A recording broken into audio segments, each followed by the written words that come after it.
සියලු දෙනාට සුබම සුබ දිනයක් වේවා කියලා ඉතාමත් ආදරයෙන් වෙනදා වගේම අදත් මම ඔයාලට ප්‍රාර්ථනා කරනවා.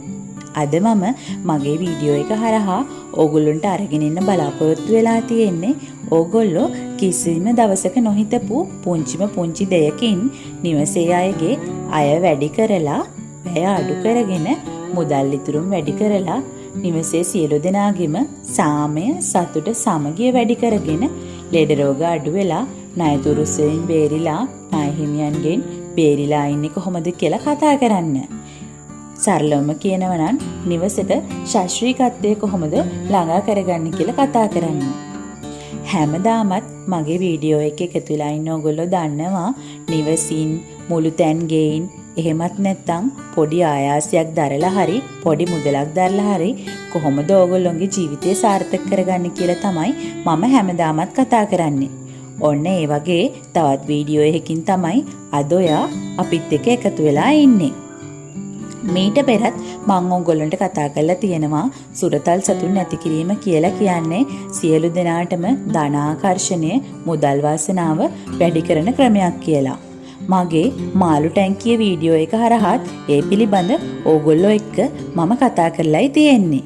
එතකොට නිවසේ හරියට මාළු ටැංකියක් තියාගන්න විදිය ගැන මේ වෙද්දිත් දන්නේ නැත්නම් මතක ඇතුව ඒ වීඩියෝ එක බලලා මාව සබ්ස්ක්‍රයිබ් කරන්නත් අමතක කරන්න එපා. හරි, අපි දැන් කතා කරමු කොහොමද අද අපේ වීඩියෝ එක හරහා ඕගොල්ලොන්ගේ ඉහත කී කාරණා සාර්ථක කරගන්නේ කියලා.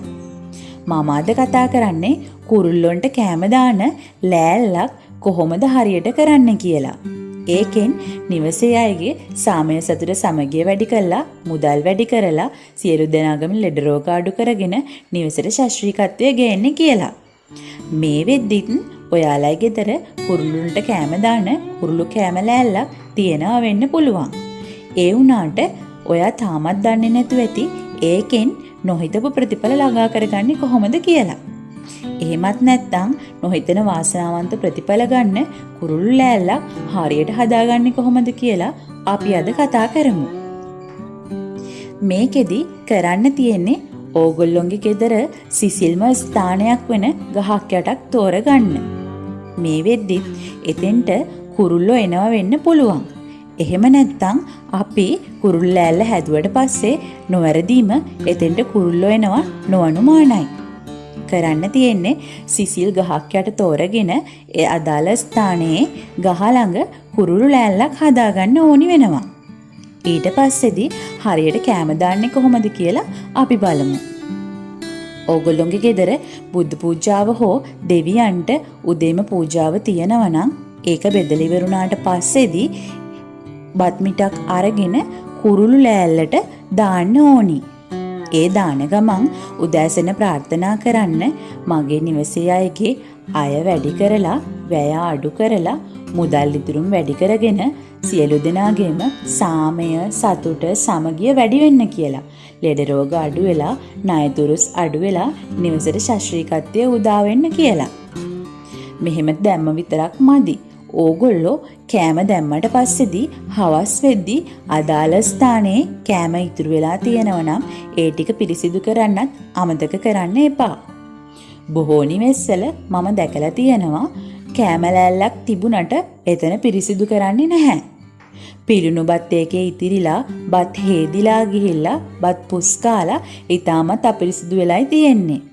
මේක නිවසේ මුදල් ශක්තිය ගිල ගන්න බලපාන ක්‍රමයක් විදිහට තමයි පැරණි ක්‍රමයට අනුව සඳහන් වෙලා තියෙන්නේ.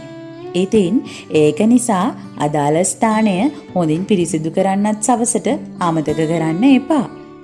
ඊට අමතරව කුරුල්ලන්ට කෑම ගත්තට පස්සේදී බොන්න දාහය නිවා ගන්න සිසිල් පැන් ටික තියන්නත් ඔයාලා අමතක කරන්න එපා.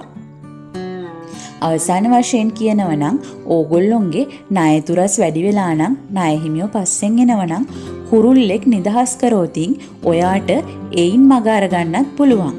ඉතින් ඔන්න අද මම මගේ වීඩියෝ එක හරහා ඔයගොල්ලන්ට කතා කරේ කුරුළු ලෑල්ලකින් කොහොමද නොහිතන ප්‍රතිඵල ලබා ගන්න කියලා. මේ වගේ වීඩියෝ බලන්න ඉස්සරහටත් මා එක්ක රැඳිලා ඉන්න. මාව සබ්ස්ක්‍රයිබ් කරන්න අමතක කරන්න එපා. ඕගොල්ලන්ට සුබම සුබ දිනයක් වේවා.